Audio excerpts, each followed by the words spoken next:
हाँ भेण पुछ।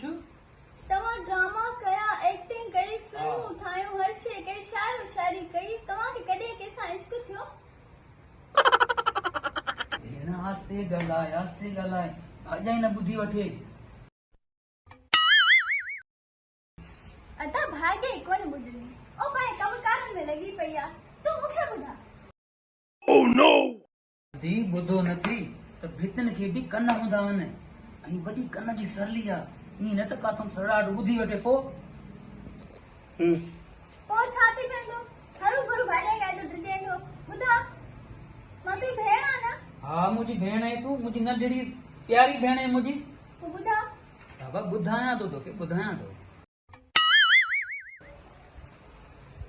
अधी ॻाल्हि ॿुध, ॿुधायां या थो त मतां इहो कॾहिं भाॼाई खे ॿुधायां, ईअं न त पोइ वरी सम्झी वई न। हा न न भाउ, तुंहिंजो कसम मां न ॿुधाए, तूं बस मूंखे ॿुधा। अधी घड़ी घड़ी मजबूर करें थी, ॿुधायां थो, पर इन फुलन देवी तूं वारी भाॼीअ खां केरु जान छॾाईंदो।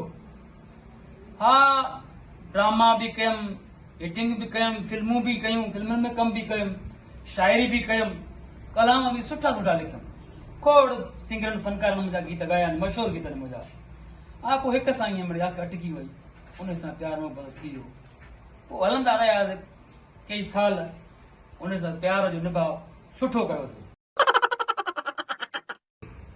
अॻिते छा थियो, अॻिते ॿुधा भाउ। भेण हू प्यार त वधीक मूंसां सुठो कंदी हुई, पर प्यार खां वधीक हू फरमाइशूं कंदी हुई। पोइ हाणे अदाकार, एक्टिंग वारो माण्हू, मां ग़रीब माण्हू अधी हुनजी पुराई को कान करे सघां। ॿी ॻाल्हि ॿुधायां, उन मूंखे शादीअ जे लाइ बि चयो, पर मां चयो मां ग़रीब माण्हू पुॼी न सघंदुमि। पर ॻाल्हि ॿुधो, भाॼाई खे न ॿुधाइजां थी। मां त भाॼाई जो कोन ॿुधाईंदमि, पर भाॼाई पाण थी ॿुधाई पई। काथे आहे?